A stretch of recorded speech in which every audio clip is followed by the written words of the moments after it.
Okay, so thank you all so much for having me today. My name is Naomi, Duncan. I do work with CDA Herts, which is Community Development Action, who have been privileged to start a new project, the COVID Recovery BAME Project.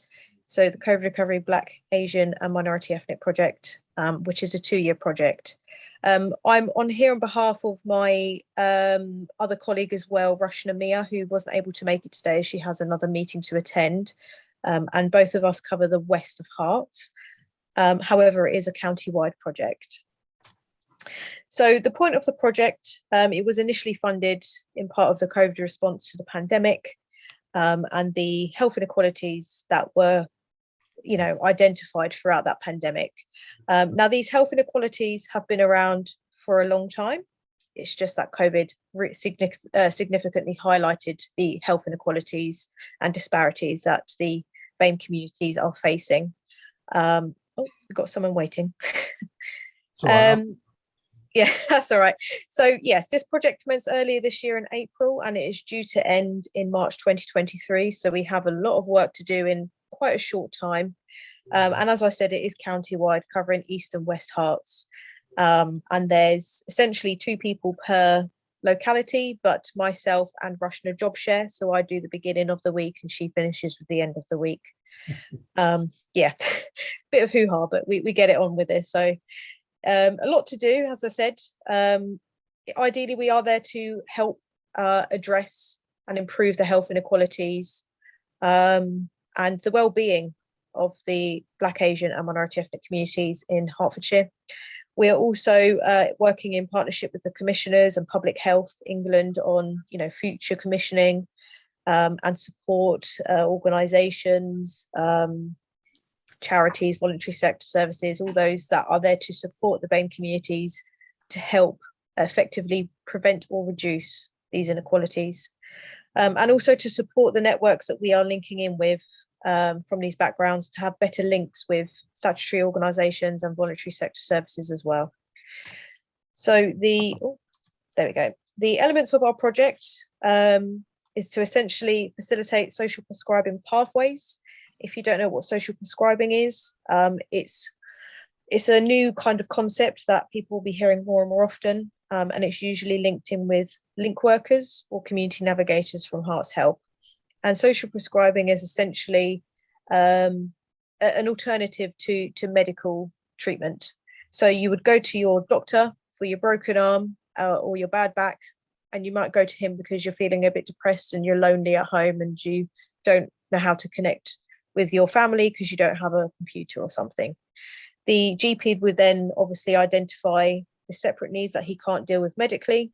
So he would, refer you to a link worker for the social isolation, digital exclusion, and mental health support as well. So that's what the social prescribing side of things is to prescribe for non-medical support, basically. And then in terms of capacity building, it's about looking into where these organisations are, where these support groups are, where these individuals are of the BAME communities within Hertfordshire, and supporting them to capacity build in a sense of improving their knowledge and awareness of other services and support available, helping them access things like grants and funding or community spaces so that they have a base. And we're also there to improve advocacy services, so to be a voice for those groups, to amplify their voice, to get support for them, as well as giving them access to Power, which is an advocacy service as well. So, went one far ahead. I'm not going to read this because it's extensive, and of course this will be available to you. So this is just about briefly what we have done so far within the West Herts. East Herts will have done something similar, sometimes a little bit different, because there is significant disparities generally across East and West of Hertfordshire. So our approaches have to be a little bit different and tailored to those areas. So within the West, we've had so many meetings, and we will continue to have meetings, and in person, virtually, whatever it may be, with all types of services across Hertfordshire, to make sure that everyone is there to provide a support and safe space for BAME communities. And through some of these meetings, we've now actually turned them into regular meetings so that we can share information, best practice and benchmarking. We have quite a heavy presence at some of these boards, which of one I'll be going to today, the Health Inequalities Board. Next Tuesday, we have our COVID Recovery BAME Advisory Board as well. We have a good presence at the Healthy Hubs, which you may have heard of, and we are really pushing the advertisement and promotion of Healthy Hubs across Hertfordshire. We have some good involvement with the Carer Strategy Group and how we can support BAME carers better, as well as within mental health and other groups that we're available to. We also work collaboratively with Hearts Help. My other hat is actually a community navigator with Hearts Help. So the first half of the week I do my COVID Recovery BAME job, and then Wednesday to Friday I do my Hearts Help community navigator job with the social prescribing. And we are working collaboratively with this organisation to better support BAME communities, support with the BAME strategy that's been devised by Herts County Council, as well as a mental health strategy as well. And we are quite heavily involved with the Watford Shape Up programme, which provides weight loss and support to targeted groups, as well as Carers and Hearts with their new BAME carers support with Ava Johnson in Carers and Hearts as well. You may not have seen or may have seen, but I can happily share with you if you haven't seen our previous newsletters. And I'm just working on the third one actually, which will be released on the 6th of December.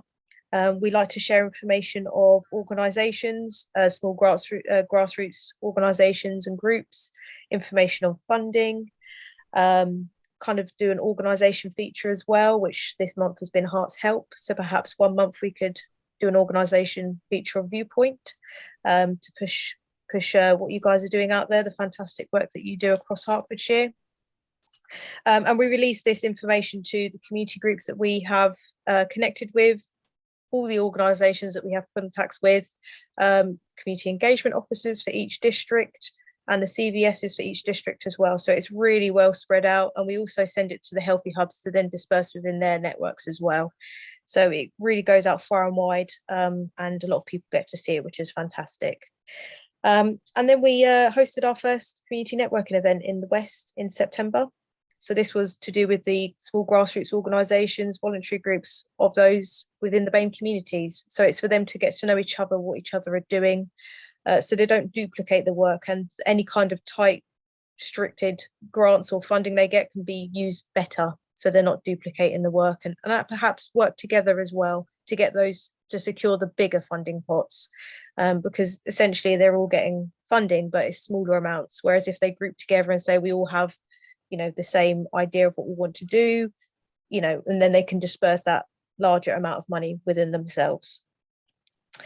And just continuing on from what we've been doing, we attend regular events, we attend regular meetings, and do lots of presentations, and just really try to raise awareness of what we do, what we're about, and who we want to support and who we want to engage with. We've also created that bi-monthly meeting with the community engagement officers and CVSs so that they can also share information, replicate best practice, what's working well, what's not working so well, and where our focuses could be. In the last few months, it has been heavily COVID vaccine related, and we're all kind of burnt out at the moment. So we're starting to focus more on COVID recovery. What next? What about the people who have had their vaccine? They're not getting the attention anymore because it's still on vaccine who hasn't had it. Essentially, we're saying everyone who has had the vaccine wanted it. So we need to focus on what next. We need some sort of plan, and that's the kind of conversations we're having in those meetings. And last month we hosted our successful Black History Month event, which we'll be sending the link out to. We co-hosted this with the East, and it was a brilliant event for 2 hours. We had some fantastic guest speakers, and we hope to host another one next year as well. And quite importantly, we've been supporting the Afghan family arrivals from August with the ARAP project, and my colleague Roshna has been amazing in terms of supplying food parcels and clothing, or specific religious clothing, prayer mats, all those kinds of things, as well as providing a pamper session for the ladies, and helping to facilitate coaches going to more than just one place as well. We've also set up our mailing lists, so we have added you to that, and we can add anyone who else would like to be added to that mailing list, so you get any information that we have in future, anything we get sent from any organisation, or you would like us to send to any organisation, just drop us an email and we can pop it in for you.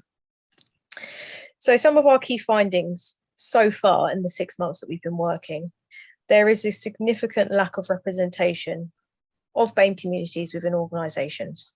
Now, we know that the demographics, should we say, of Hertfordshire is quite sparse. Obviously, it's going to increase with the new census, and we have to always remember that, you know, the white British population are still quite predominant in Hertfordshire. So the lack of representation will be there because there's only so many BAME individuals that could be within these organisations. However, that's not to say that they're not there and willing to do the work. So we are putting to organisations, you know, you do need more representation, because these BAME organisations, BAME communities are not going to engage if they don't feel comfortable or if they feel hesitant to go to your organisation, because they don't think they would be understood. They don't see themselves within that organisation. And as we all know, we generally gravitate to who we know and what we know. It's innate within us. So that's one of the main things that we found. We've also found things like poor quality data being collected. This is to do with like outdated ethnic monitoring forms. So what kind of drop-down selections do you have when people are filling in demographics like ethnicity, age, gender, sexual orientation, religion? A lot of them are outdated. A lot of them just say things like black, white, Asian, other. What does other mean? How do we capture what other means? Because generally other is just discarded information. If it gives them an option to write down what the other is, that's great.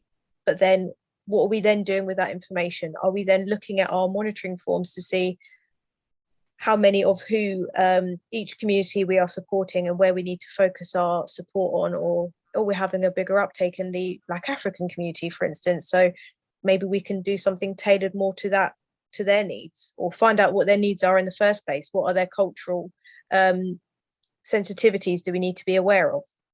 So things like that.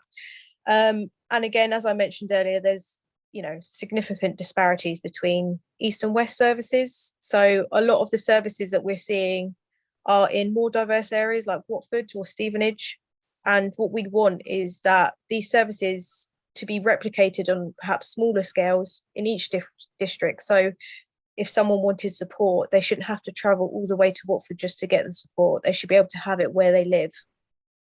And it's same with the East and the West. You shouldn't have to travel all the way to the West just to get some support when it should be there in the East, basically.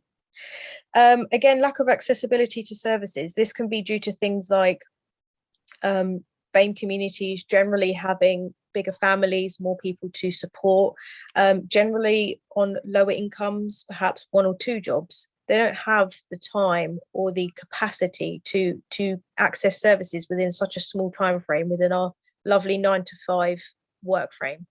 It's about looking at those needs, and can we provide an out of hours service? Can we provide one evening service, or what are the needs there, and how can we cater to that? Because 9 to 5, as we know, does not suit everyone, and even workers themselves are now starting to do flexible working as well.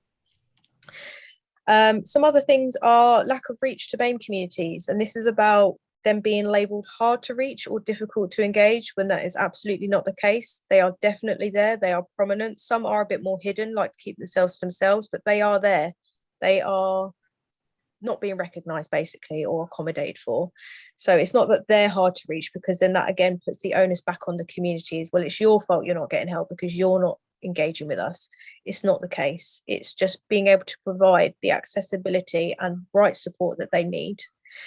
And things like language barriers. If there's language barriers, you've got things like Hertz interpretation and translation services that is available across Hertfordshire to anyone who needs to use it. But generally what we see is that services are relying on family members or friends to do the translation, which of course can be very muddy waters, because if it's something as taboo, if you like, as mental health, or something as personal as mental health issues. You don't want your family and friends knowing what you're going through and having to translate all the issues that you have, because then they know, and then there's that kind of sense of guilt or shame or pride comes into it as well, and it's just not part of that culture to talk about those kinds of topics. So relying on family and friends to do that translation is one of the biggest barriers as to why they don't get involved, or assuming that, you know, well, they can't speak English, this is going to be a difficult case, let's just give some information, send some information in the post and hope that's the best, and it's not. And again, things like funding. A lot of these organisations are small voluntary organisations, some aren't even established charities, and a lot of funding expects them to have some sort of bank account or somewhere the money can go. So we've been working with Herts Community Foundation and all the CVSs to say, is there an alternative way to this where they can still receive the money without having a bank account or a charity number? Because a lot of these people are just volunteering their time to help their communities, and they have started to look into how they can work around those issues as well. So what next for our project?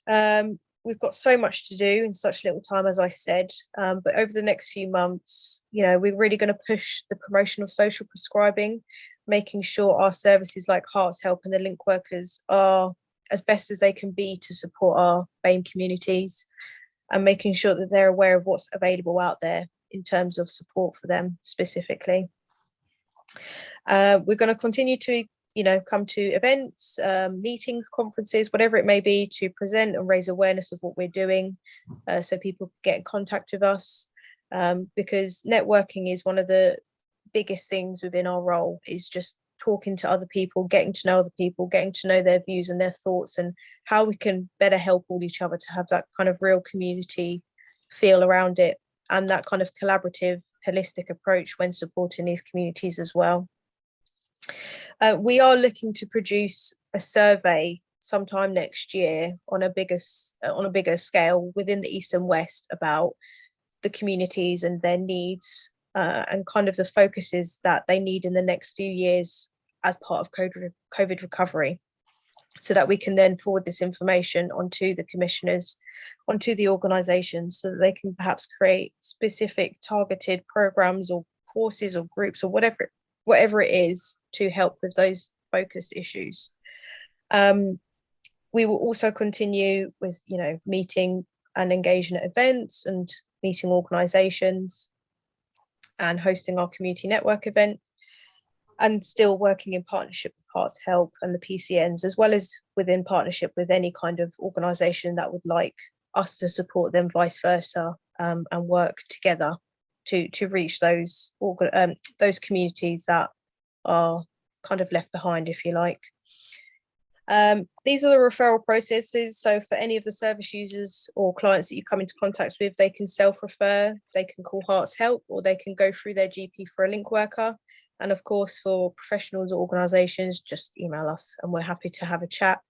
And whatever you need, we're here to support you. But it's about focusing on the Black, Asian and minority ethnic communities and how we can better support them to reduce or hopefully eliminate the health inequalities.